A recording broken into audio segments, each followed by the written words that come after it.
राधे राधे दोस्तों। आज की कहानी है एक नाई और एक भूतनी की प्रेम कहानी। किस तरह भूतनी नाई की पत्नी बनकर उसके साथ सालों साल रहती है और क्यों वो वापस चली जाती है। बहुत ही दिलचस्प कहानी है। पहाड़ी इलाकों में ऊंची नीची पहाड़ियों में एक गांव बसा हुआ था जिसका नाम था सुल्तानपुर। बहुत ही छोटा सा गांव था। पहाड़ी इलाकों में घर साथ साथ नहीं होते हैं, एक दूसरे से काफी फासले पर होते हैं। बड़ी मुश्किल से इस गांव में 40-50 घर थे। इस गांव में एक नाई रहता था। उसका नाम मगनू था।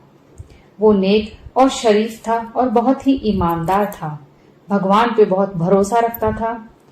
उसकी ईमानदारी के कारण लोग उसे बड़ा आदर और सम्मान देते थे। उसके 5 बच्चे थे। उसकी पत्नी भी बहुत ही समझदार और सलीकेदार औरत थी। नाई की अभी जवानी भी पूरी तरह नहीं गुजरी कि उसे एक गहरा आघात लगा। उसकी जिंदगी का जीवन साथी उसका साथ छोड़ गया। सर्दियों के दिन थे। उसकी पत्नी को निमोनिया ने घेर लिया। गांव के वैद्य को दिखाया मगर कोई फायदा नहीं हुआ। किसी अस्पताल तक ले जाने की नौबत ही नहीं आई और नाई की बीवी मर गई। नाई की तो जैसे दुनिया ही बदल गई। बच्चे भी ज्यादा बड़े नहीं थे। 3 बेटे और 2 बेटियों में बड़ी बेटी 12 साल की थी। नाई अब घर के काम भी करता और बाहर भी रोजी रोटी कमाने जाता। गांव के लोगों ने उसे सलाह दी कि वो दूसरी शादी कर ले, मगर नाई ने साफ इनकार कर दिया। नाई बहुत ही हाथ पैर मारता मगर इतना ही कमा पाता कि उसे बस 2 वक्त की रोटी मिल सके। गांव वालों ने कुछ तो मदद की मगर कब तक। आखिर खुद की मेहनत किए बगैर कुछ हासिल हो भी नहीं सकता। नाई ने सोचा कि इस गांव में तो थोड़े ही घर हैं, हर रोज कोई बाल या दाढ़ी करवाने भी नहीं आता, इसलिए क्यों ना दूसरे गांव में किस्मत आजमाई जाए। अब दूसरा गांव पहाड़ी के नीचे था जो नाई के गांव से 5 मील के फासले पर था। उस समय दूसरे गांव जाने के लिए बैलगाड़ियों का इस्तेमाल होता था, मगर तब तक उस गांव में किसी के पास बैलगाड़ी भी नहीं थी। वैसे भी पहाड़ी इलाका था। नाई सुबह उठता, जरूरी काम करता, बच्चों को खाना बनाकर खिलाता, खाता और बच्चों को घर में बंद रहने की हिदायत देकर आसपास के 2-4 घरों में भी कह देता कि बच्चों का थोड़ा ध्यान रखें। मुंह अंधेरे अपने सामान का थैला लेकर जंगल के बीच से होकर दूसरे गांव की ओर चल पड़ता। पहाड़ों से नीचे उतरने के बाद उसे एक छोटी और कम बहाव वाली नदी को भी पार करना पड़ता और फिर 2 मील जंगल का रास्ता तय करने के बाद ही दूसरे गांव पहुंचता था। दूसरे गांव में जाकर काम करने से उसकी माली हालत में काफी सुधार आ गया। बस मुश्किल था तो आना और जाना, मगर नाई अब इसका आदी हो चुका था।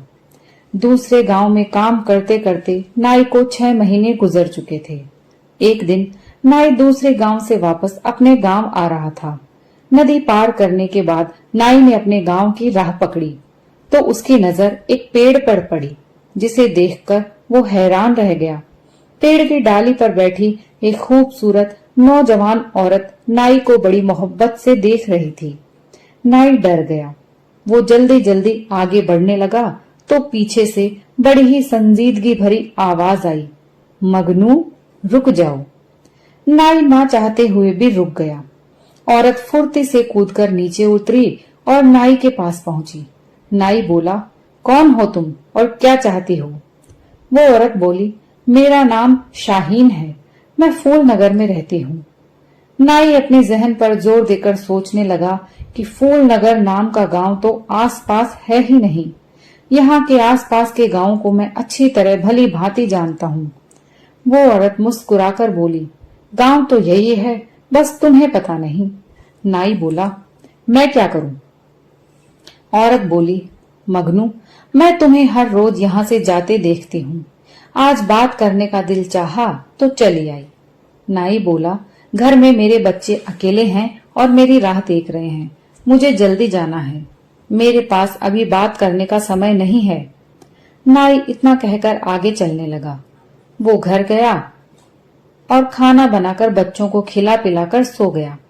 उसने उस औरत वाली घटना के बारे में ज्यादा नहीं सोचा। अगले 2-3 दिन तक नाई को वो औरत नहीं मिली।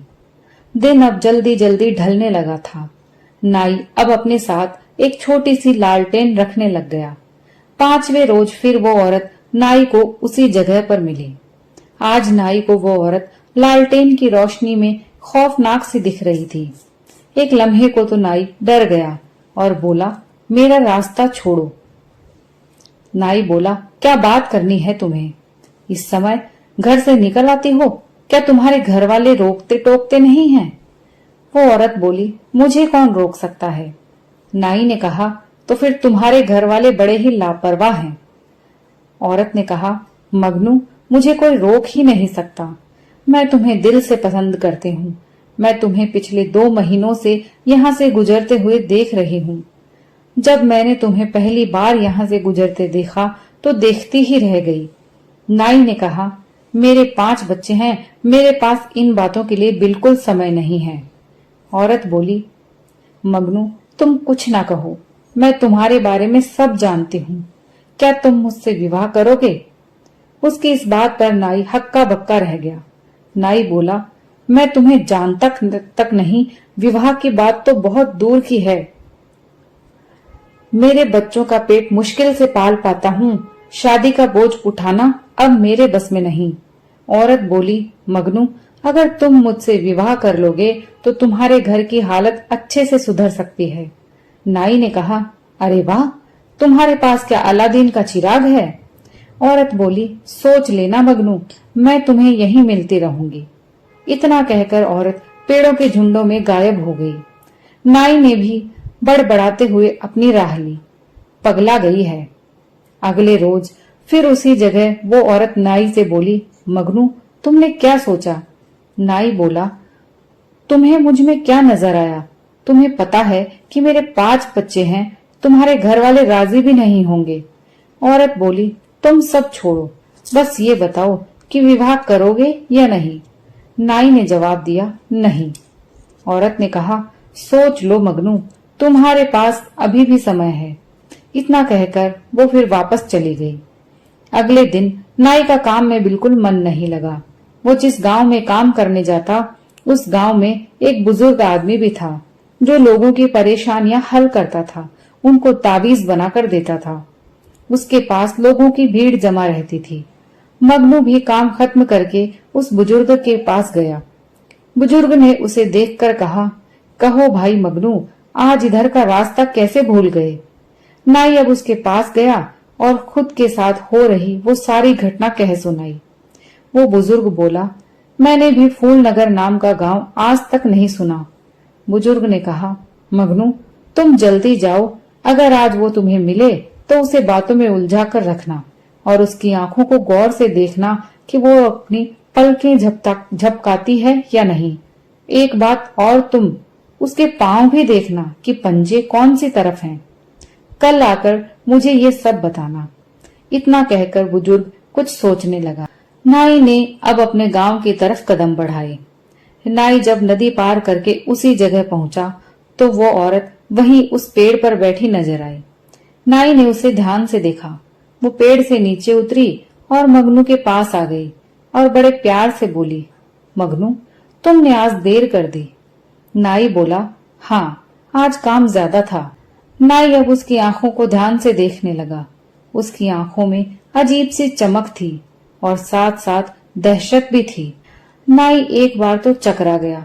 फिर वो अपने आप को संभालते हुए उसके पैरों की ओर देखने लगा, मगर उसके लंबे लहंगे की वजह से उसके पैरों को देख नहीं पाया। फिर नाई को अचानक कुछ सूझा और उसने बोला, अरे, मैं आज तुम्हारे लिए पायल लाया हूँ। इतना कहकर नाई अपने झोले को झूठे ही टटोलने लगा। औरत ने खुशी से अपने लहंगे को ऊपर किया और बोली, लाओ मगनू, पहना दो मुझे पायल। नाई ने जब ये देखा तो डर से उसका मुंह खुला का खुला रह गया। वो फिर जल्दी से बोला, अरे, लगता है मैं दुकान पर ही भूल आया, कल लाऊंगा। औरत ने अपनी खुशी से कहा, ठीक है मगनू, कल जरूर लेकर आना, मैं तुम्हारा इंतजार करूंगी। इतना कहकर औरत पेड़ों के झुंडों में चली गई। नाई जल्दी जल्दी हाँफते हाँफते अपने घर पहुंचा। सब काम किए, चारपाई पर लेटा तो सारी रात नींद नहीं आई। नाई अब अगले रोज अपने काम से निपटा और दूसरे गांव पहुंचा तो सीधा बुजुर्ग के पास गया और कल की सारी घटना बताई। बुजुर्ग ने कहा, मुझे जिस बात का डर था वही हुआ।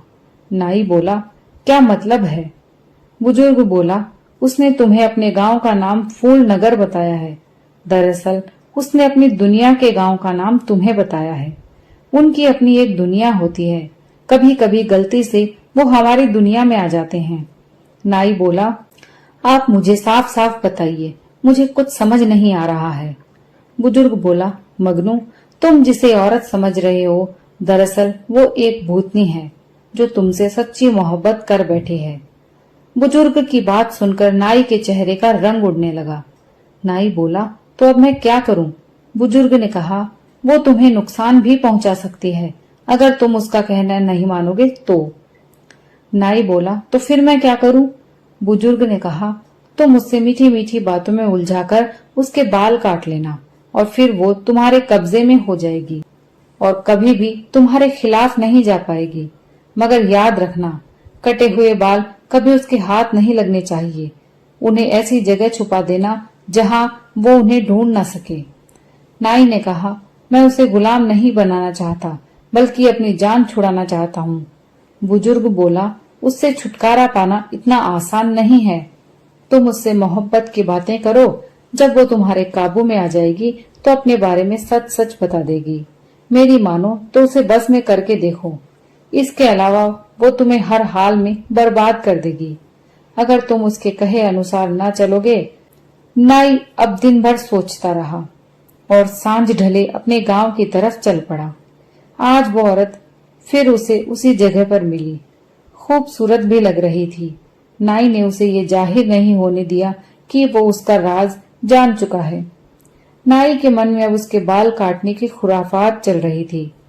उसने कहा, अरे तुम्हारी पायल। ये कहते हुए वो अपने थैले को जमीन पर पटक कर टटोलने लगा। तभी वो औरत पायल को देखने की उत्सुकता से नीचे झुकी तो नाई ने अपने उस तरह से उसके चेहरे के पास लटकती बालों की लट को झटके से काट लिया।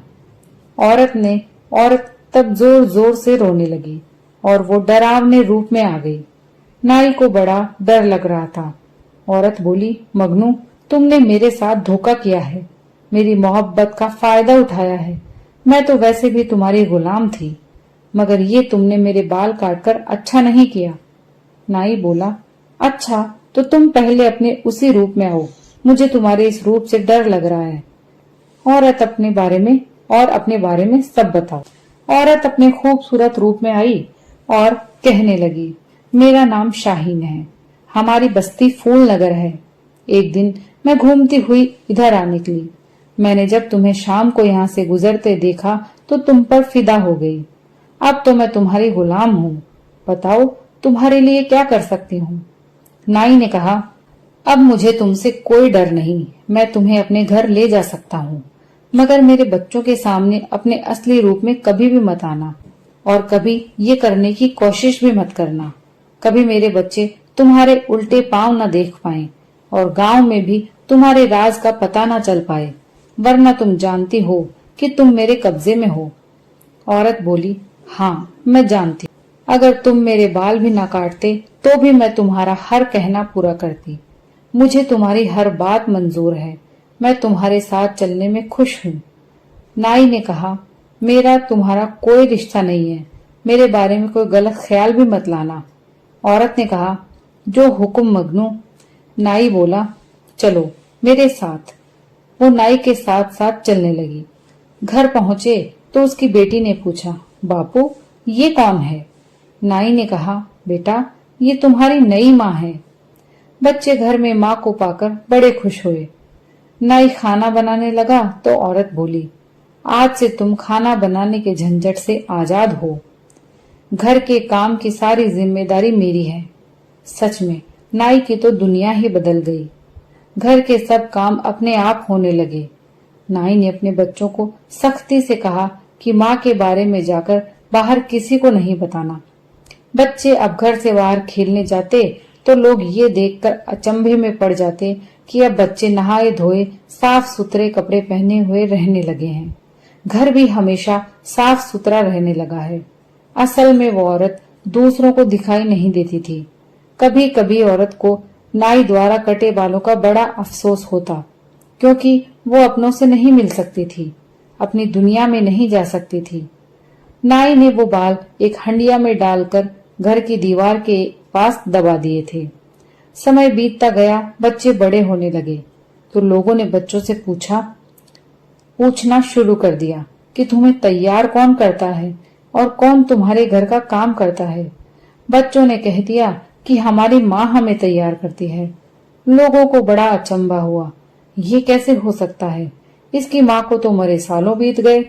फिर एक दिन शाम को पड़ोस की एक औरत चुपके से नाई के घर में ताक झांक करने लगी। नाई की पत्नी से उसी दिन भूल हो गई कि वो आंगन में बैठे हुए एक पैर को चूल्हे में डाल रखी थी और दूसरी तरफ एक हाथ से सब्जी काट रही थी। पड़ोसन तो ये देख के वहीं बेहोश हो गई। होश आया तो घर जाकर अपने पति को सारी बात बताई। उसका पति बोला, अब ये बात दोबारा अपने मुंह पर मत लाना। अगर ये बात झूठी निकली तो कोई भी गांव में हमारी बात पर यकीन नहीं करेगा। पड़ोसन बोली, मैं भगवान की कसम खाकर कहती हूँ, मैं झूठ नहीं बोल रही हूँ। फिर कई दिनों तक पड़ोसन और उसका पति नाई के घर में ताक झांक करने लगे। एक दिन उस पड़ोसन के पति ने भी उस औरत को देख लिया। फिर ये बात पूरे गांव में फैल गई। सब नाई के घर को भूतनी का घर कहने लगे। नाई के घर अब भूतनी के घर के नाम से मशहूर हो गया। उड़ते उड़ते ये बात नाई के कानों में भी पहुंची तो नाई बड़ा घबराया और घर जाकर औरत से बोला, मेरे बारे में लोग तरह तरह की बातें कर रहे हैं। मैंने तुम्हें कहा था कि किसी के सामने अपने आप को जाहिर मत होने देना। औरत बोली, मैंने ये जानबूझकर नहीं किया। मैंने कई साल तुम्हारे यहाँ तुम्हारे घर और बच्चों की देखभाल की है। अब तुम मुझे आजाद कर दो। मगर नाई अब उसका आदी हो चुका था। हर काम तैयार मिले तो कौन पागल उसे आजाद करे। नाई ने इनकार कर दिया। कुछ दिनों बाद नाई का सबसे छोटा लड़का उसी दीवार के पास, जहां नाई ने औरत के बाल हंडिया में डाल करके छुपाए थे, वहां खेल रहा था। खेल खेल में वहां से मिट्टी खोदने लगा और मिट्टी से घर बनाने लगा। मिट्टी खोदते खोदते कई देर हो गई तो बच्चे ने अपनी माँ को आवाज लगाई कि माँ, मेरा मिट्टी का घर बन ही नहीं रहा, मेरे लिए थोड़ी सी मिट्टी और खोद दो। औरत उस लड़के के पास आई और उसके लिए मिट्टी खोदने लगी। तभी उसके हाथ एक कठोर चीज को छू गए। वो जल्दी जल्दी मिट्टी खोदने लगी। तभी उसे एक हंडिया नजर आई। लड़का भी बोला, देखो माँ, हंडिया में क्या है? औरत ने हंडिया को बाहर निकाला तो अपने कटे हुए बाल पाए। फौरन उसने उन्हें चूल्हे में डालकर जला दिया। अब औरत नाई की कैद से आजाद थी। नाई अब शाम को घर आया तो औरत बोली, मगनू, मुझे अब यहाँ से जाना है। मुझे अपनों की याद आ रही है और तुम्हारे बच्चे भी बड़े हो गए हैं। यदि मैं तुम्हारी गुलाम रही और इसी दौरान अगर तुम इस दुनिया से चल बसे तो मैं घर में कैद होकर रह जाऊंगी। नाई बोला, हरगिज नहीं। औरत बोली, मैं तो तुम्हारा मन ले रही थी। मैं तो आजाद हूँ। तुम उन बालों की हिफाजत नहीं कर सके। मैं जाने से पहले तुम्हारे लिए उस हंडिया में कुछ छोड़कर जा रही हूँ, क्योंकि मैं तुमसे सच्ची मोहब्बत करती हूँ। मैं तुम्हें इतना कुछ दे जाऊंगी कि तुम्हारी अगली जिंदगी आराम से कटेगी। इतना कहकर औरत गायब हो गई। नाई उसे आवाज देता रहा। नाई अपना सिर पीट पीट कर रोने भी लगा। नाई ने हंडिया को तलाश किया तो उसमें ढेर सारे सोने के सिक्के निकले। इसी गांव में रहते रहते वो इस कलंक को धो न सका। लाख कोशिश की सफाई देने की, मगर लोग फिर भी उसके घर को भूतनी का घर ही कहने लगे। अंत में नाई ने शहर में दूसरा घर ले लिया और बच्चों के साथ वहीं रहने लगा। दोस्तों, ये कहानी यहीं समाप्त होती है। आपको कहानी कैसी लगी प्लीज कमेंट करके जरूर बताइए। कहानी को लाइक और शेयर कीजिए और अगर आप हमारे चैनल पर पहली बार आए हैं तो प्लीज चैनल को सब्सक्राइब कर लीजिए।